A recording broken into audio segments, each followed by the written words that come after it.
Hello बच्चों, आप लोगों को मैंने एक वीडियो शेयर किया है ऑलरेडी क्यूब और क्यूब रूट्स निकालने का। एक सपोर्ट और हो जाएगा, मैं थोड़ा सा एक्सप्लेन और कर रही हूँ क्यूब और क्यूब रूट्स को। तो हमने जो पढ़ा था क्यूब, किसी नंबर x का क्यूब मतलब उस नंबर को अपने आप से 3 टाइम्स मल्टीप्लाई करना। x को 3 टाइम्स मल्टीप्लाई करना is cube of x, right. कोई भी नंबर जिसको कि हम नेचुरल नंबर्स का प्रोडक्ट दिखाकर क्यूब लिख सकते हैं, परफेक्ट क्यूब कहलाता है। जैसे आप देखेंगे कि 2 इंटू 2 इंटू 2 जो है 2 क्यूब नेचुरल नंबर्स का प्रोडक्ट है। ट्रिपलेट्स लेते हैं इसमें हमेशा हम। ट्रिपलेट्स 3 नंबर एक साथ अगर हम दिखा सकते हैं तब वो परफेक्ट क्यूब बन जाता है नेचुरल नंबर्स के लिए। अब मान लीजिए कि मुझे पता लगाना है कि कोई गिवन नंबर एक परफेक्ट क्यूब है या नहीं। तो आई टेक अ नंबर 189। मुझे 189 का ये बताना है कि is it a perfect cube और नॉट। तो मैं इसके पहले प्राइम फैक्टर्स बना रही हूं। सम ऑफ द डिजिट्स देखिए, 8 और 1 9, 9 9 18, 3 के टेबल से डिवाइड हो रहा है, इसका मतलब ये 3 से डिवाइड होगा। अगेन 6 और 3 9, फिर 3 से होंगे, फिर 3 से जा रहा है ये। अब ये 7 अकेला रह गया।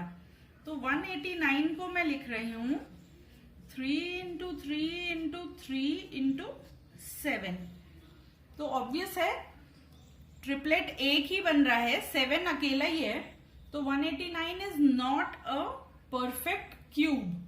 189 is not a perfect cube. अब इसमें 2 कंडीशंस हो सकती हैं। या तो मैं 189 को 7 से डिवाइड कर दूं तब ये परफेक्ट क्यूब बनेगा। 189 को 7 से डिवाइड कर दूं, 27 किसका क्यूब बनेगा? 3 का। 3 इंटू 3 इंटू 3, 7 से डिवाइड किया जो अकेला एक एक्स्ट्रा नंबर था, है ना। और अगर कुछ नंबर मल्टीप्लाई करके अगर बनाना हो मुझे इसे परफेक्ट क्यूब, तो क्या चाहिए ट्रिपलेट बनाने के लिए? 7 इंटू 7 और चाहिए ना। तो मैं क्या करूंगी, एक तरीका ये था 189 को परफेक्ट क्यूब बनाने का। दूसरे में 189 को 7 इंटू 7 अगर कर दूं तो ट्रिपलेट बन जाएंगे मेरे, है ना। तो अगर आपसे सवाल ऐसे पूछा जाए कि 189 को परफेक्ट क्यूब बनाने के लिए किस नंबर से डिवाइड किया जाए, तो वो नंबर है 7।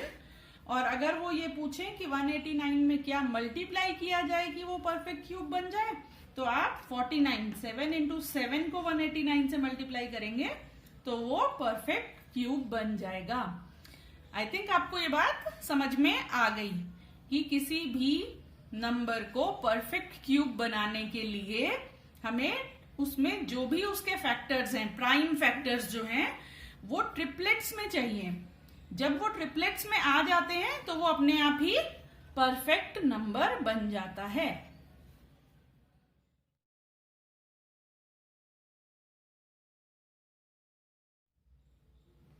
क्यूब निकालना तो आपको समझ में आ जाएगा आसानी से, लेकिन आपको डिविजिबिलिटी रूल्स बिल्कुल अच्छे से ध्यान रखने हैं कि प्राइम नंबर्स 2, 3, 5 इन सबके डिविजिबिलिटी रूल्स हमने पहले प्रैक्टिस किए हुए हैं। तो उनको दोबारा से एक बारी रिकॉल कर लें, पढ़ लें, नहीं तो अपनी पिछले साल की बुक में से जिसमें हमने सभी नंबर्स के डिविजिबिलिटी रूल्स किए थे। अब मैं आपको बता रही हूं क्यूब्स ऑफ नेगेटिव नंबर्स।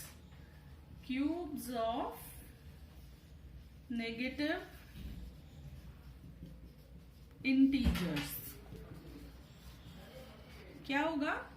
-1 का क्यूब, -1 इंटू -1 इंटू -1, तो 2 बारी से तो ये प्लस हो जाएगा, थर्ड टाइम माइनस है, तो हमेशा cube of negative integers is minus, negative number. ठीक, इसी तरीके से अगर किसी रैशनल नंबर का क्यूब निकालना हो तो क्या करेंगे, रैशनल नंबर का क्यूब लेना हो, या मान लीजिए हमें कोई डेसिमल नंबर है 0.8, इसका क्यूब लेना है, तो 0.8 को मैं पहले रैशनल में बदल लेती हूं, 8/10 का क्यूब, इसका मतलब हुआ 8 इंटू 8 इंटू 8, 10 इंटू 10 इंटू 10। क्या होता है ये, बताइए जल्दी से।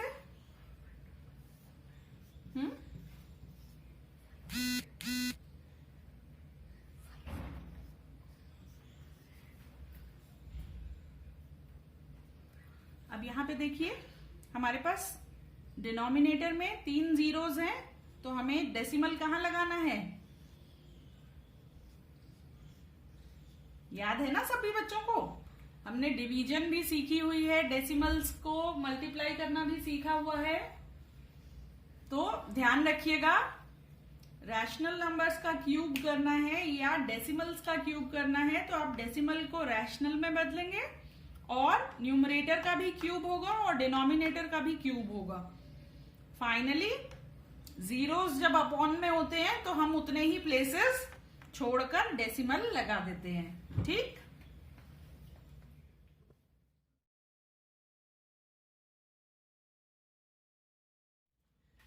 जैसे ये क्वेश्चन देखिए, find the smallest number by which 1323 must be multiplied so that the product is a perfect cube.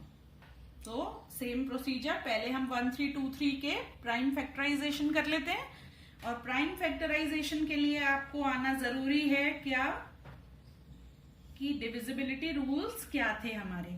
यहाँ पे हमें पता चल रहा है इवन नंबर नहीं है ना, ऑड नंबर है, तो 2 से तो नहीं होगा।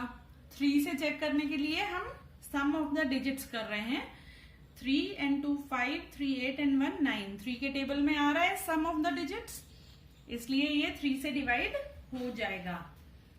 3 4s are 12, 3 4s are 12, 3 1s are 3। Again odd number है, sum of the digits is 9, 3 से डिवाइड होगा। Again sum of the digits is 12, 3 से डिवाइड होगा। नाउ ये नंबर 7 से डिवाइड होता है, 7 7s are 49। तो हमने लिखा 1 3 2 3, प्राइम फैक्टराइजेशन इसकी है 3 into 3 into 3 into 7 into 7। Perfect cube बनाने के लिए हमें चाहिए थे ट्रिपलेट्स, फैक्टर्स के ट्रिपलेट्स बनने चाहिए थे, सेम फैक्टर के ट्रिपलेट्स। तो ये एक ट्रिपलेट तो बन गया सेम फैक्टर्स का, मगर इस ट्रिपलेट को पूरा करने के लिए अभी हमें एक 7 और चाहिए, तो हमें मल्टीप्लाई ही करना है ना। यहाँ हमें क्या मल्टीप्लाई करना होगा, 7 से मल्टीप्लाई कर दें तो ये परफेक्ट ट्रिपलेट्स बन जाएंगे इसके। इंटू 7 करने पर यहां आ जाएगा 3 इंटू 3 इंटू 3, 7 इंटू 7 इंटू 7, तब ये बन जाएगा हमारा परफेक्ट क्यूब। तो आप अब कैलकुलेट कर लीजिए कि इसको परफेक्ट स्मॉलेस्ट नंबर जो मल्टीप्लाई होना चाहिए 1323 में, so that it is a perfect cube, is this. You calculate it, fine.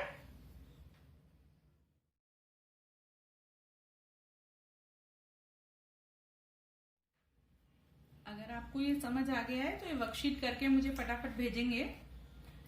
Find the cubes of given numbers, 15 cube, 0.05 cube, 1.2 cube. Second question है find the smallest number by which 2560 must be multiplied so that the product is a perfect cube. एक question तो यहाँ खत्म हो गया। आप मुझे बताएंगे कि किससे मल्टीप्लाई करें कि परफेक्ट क्यूब बन जाए। सेकेंड पार्ट है इसी का ही कि वो नंबर कौन जिससे इसे डिवाइड करें तो क्वोशिएंट एक परफेक्ट क्यूब बन जाएगा। तो आपकी अंडरस्टैंडिंग मुझे यहीं से पता चल जाएगी कौन सा नंबर मल्टीप्लाई करने से परफेक्ट क्यूब बनेगा और किस नंबर से डिवाइड करना है कि ये परफेक्ट क्यूब बन जाए, और वो नंबर्स बताओगे। ठीक है, करके भेजें। I am waiting for the answers.